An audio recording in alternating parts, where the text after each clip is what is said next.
नमस्कार, जय श्री कृष्णा। मैं ब्रजेश शास्त्री, ज्योतिष टीवी में आपका स्वागत है। आज मैं पुनः आपके लिए ग्रह गोचर से रिलेटेड जो परिवर्तन होने जा रहा है उसके विषय में जानकारी लेके आया हूं और एक महत्वपूर्ण विषय पर जानकारी लेके आया। 11 अप्रैल 2026 को बुध देव का जो गोचर है ऊपर होने जा रहा है मीन राशि, यानी बुध देव जो है वो मीन राशि में प्रवेश करेंगे। मीन राशि में पहले से ही सूर्य, शनि, मंगल बैठे हुए हैं और बुध के ओर जाने पर उस राशि में एक चतुर्ग्रही योग बन गया।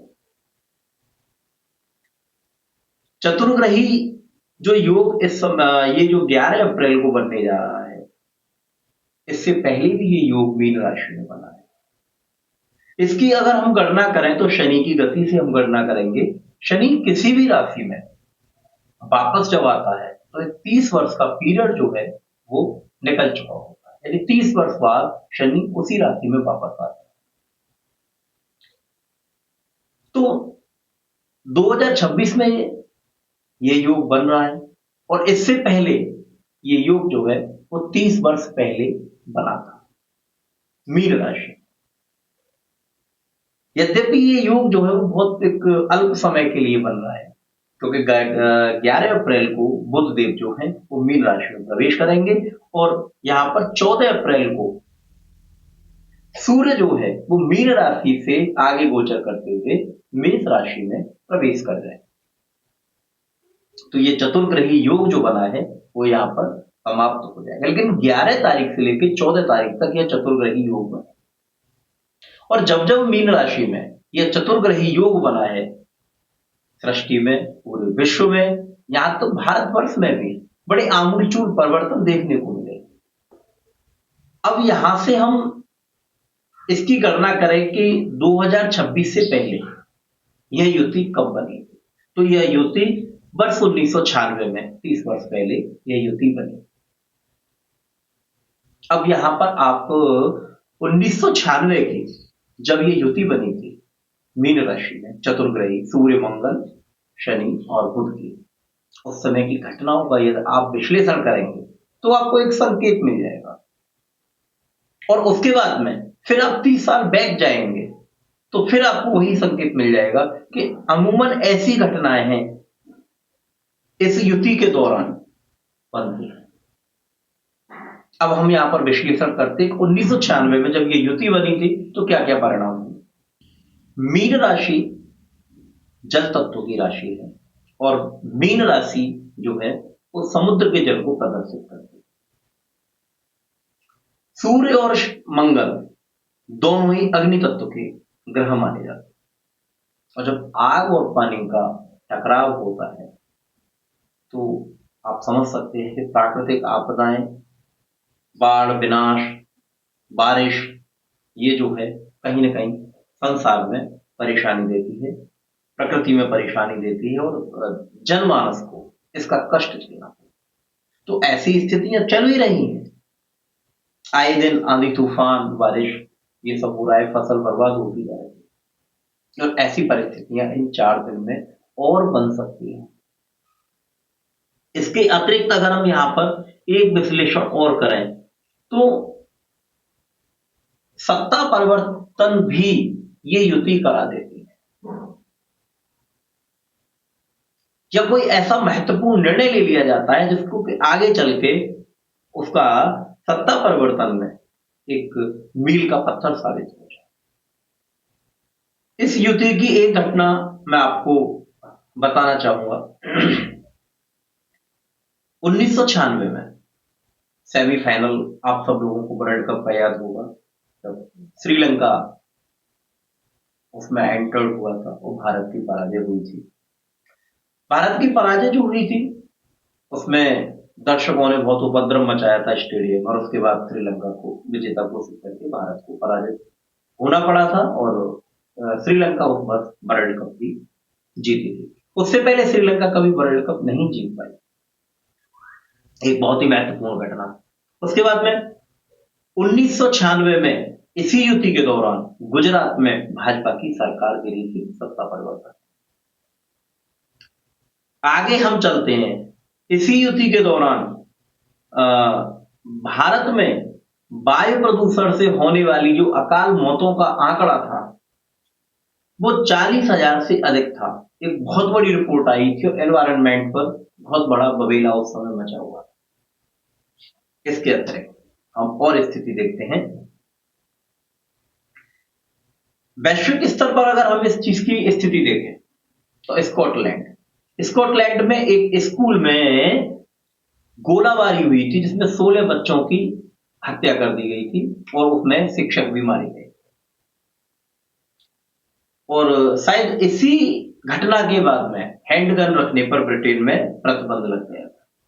एक बहुत महत्वपूर्ण घटना है। 1996 में इसी युति के दौरान मैड काउ नाम की एक बीमारी आई थी और गौ मांस की आयात निर्यात पर प्रतिबंध लग गया, यानी एक नई बीमारी क्रिएट हुई। चीन और ताइवान का संकट हुआ था इसी युति के दौरान, जिसमें अमेरिका और चीन के मध्य में युद्ध जैसी स्थितियां तैयार हो गई। इसी युति के दौरान फिलीपींस में अग्निकांड हुआ था जिसमें एक नाइट क्लब में आग लग गई थी, क्योंकि मंगल और सूर्य दोनों ही अपनी तत्व के ग्रह हैं, जैसा मैंने भी आपको बताया। तो एक नाइट क्लब में आग लगी थी और उसमें 160 से अधिक लोगों की मौत हुई, जब ये 1996 में ये युति बनी थी। तो यहां पर एक संकेत ये भी मिलता है, देखिए अन्य दुर्घटनाएं, प्राकृतिक आपदाओं के संकेत तो मिल रहे हैं, पहले से भी मिल रहे हैं। मैंने अपने पिछले वीडियो में आपको बताया था, रौद्र नाम का संवत्सर है, माता दुर्गा का पालकी पे आना और सूर्य मंगल शनि मंगल की युति बनना, तो ये बहुत सारी ऐसी चीजें हैं जो इस विवाद में आगे बढ़ा रहे हैं। तो यहां पर एक चीज हो सकती है कि इस दौरान कोई नई बीमारी क्रिएट हो सकती है जो कि मांस के द्वारा क्रिएट होगी। तो मांस खाने वाले जो लोग हैं, मीट खाने वाले जो लोग हैं, थोड़ा सा सावधान रहें। संभव है कि आप किसी नई बीमारी का शिकार बन जाए या विश्व में कोई नई बीमारी अपना आगमन दिखा दे और जो लाइलाज हो, ऐसी परिस्थितियां पैदा हो सकती हैं। तो विशेष रूप से नॉनवेज खाने वाले जो लोग हैं, मांसाहारी जो लोग हैं, उनको सावधान रहना चाहिए। अब यहां से पीछे फिर हम 30 साल बैठ जाते हैं। 1996 में युति बनी, उससे पहले 30 साल पहले फिर पहले बनी थी। अब उस 30 साल पहले की अगर हम इस युति की कैलकुलेशन करते हैं तो उसके विषय में भी मैं आपको एक विश्लेषण दिखाता हूं। यहाँ पे 1996 से पहले 30 वर्ष पहले ये युति 1967 में बनी थी और उससे पहले 1937 टू 1938 के बीच में, 1937 से 1938 के बीच में बनी थी। अब हम इस युति का प्रभाव देखें या हम ये कहें कि इस युति के अनुरूप अगर हम सारी राशियों पर प्रभाव देखें तो मेष, सिंह और धनु ये अग्नि तत्व की राशियां हैं और इन राशियों पर जो है ना एक मिश्रित प्रभाव यहां पर पड़ेगा। कोई बहुत बड़ा बदलाव देखने को मिल सकता है, अचानक कोई दुर्घटना हो सकती है, कोई स्थान परिवर्तन का योग आ सकता है और वाहन चलाते समय तो आपको विशेष सावधान रहने की जरूरत है। यहीं पर अगर हम बात करते हैं वृषभ, कन्या और मकर, ये पृथ्वी तत्व की राशियां हैं। इन राशियों के लिए ये युति थोड़ा सा फायदेमंद दिखाई देती है, ज्यादा नहीं, थोड़ा सा दिखाई देती है फायदेमंद यहां पर। लेकिन यहां पर आपको बहस करने से बचना है, वाद विवाद से बचना है। अगर आप यहां वाद विवाद में फंसते तो कोई दुर्घटना यहां पर जन्म ले सकती है। तो वृषभ, कन्या और मकर, इन तीनों राशियों को थोड़ा सा वाद विवाद से बचना है।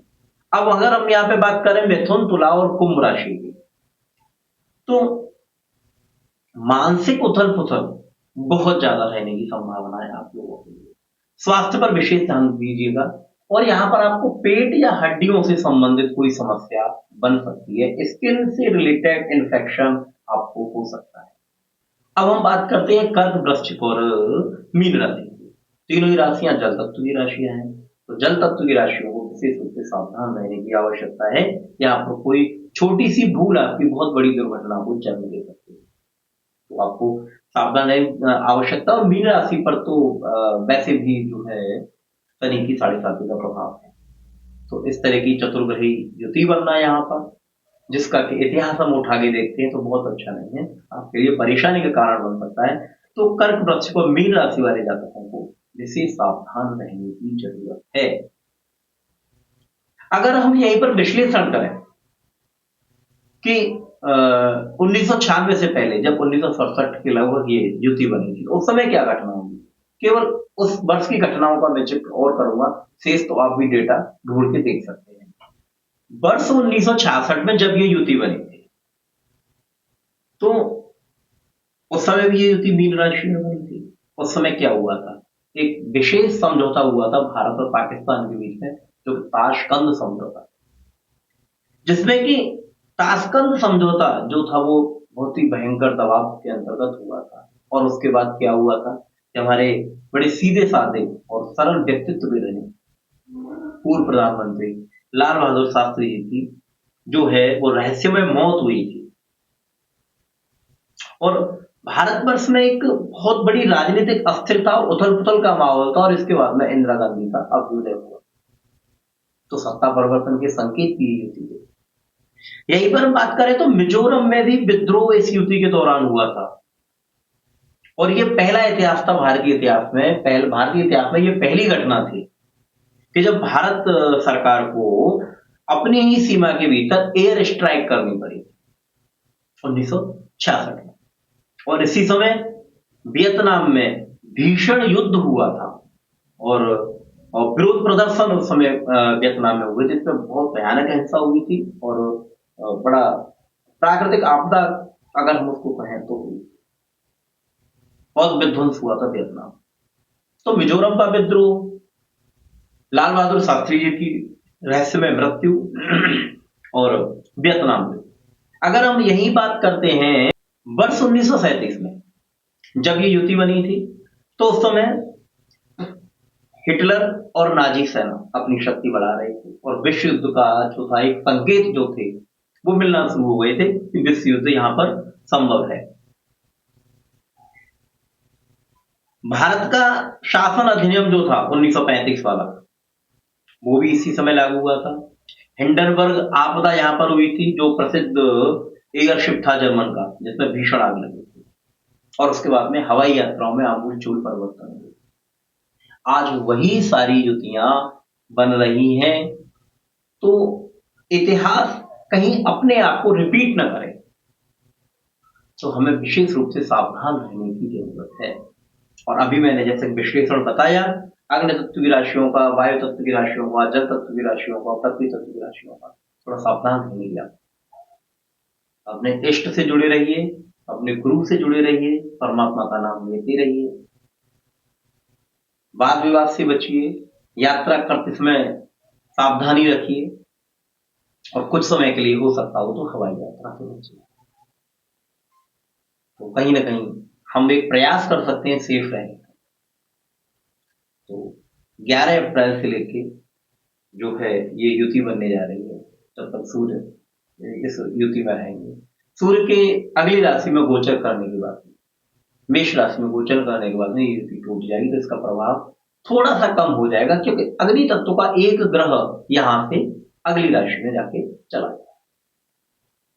यद्यपि सूर्य अपनी उच्च राशि में चले जाएंगे तो उसके अलग प्रभाव हैं, मेष राशि में सूर्य का गोचर, और उसका एक अलग प्रभाव यहां पर आएगा। तो आज के लिए इतना ही। सावधान रहिए, सुरक्षित रहिए, परमात्मा से जुड़े रहिए। अगले वीडियो में मैं पुनः आपके लिए आऊंगा, तब तक के लिए जय श्री कृष्णा।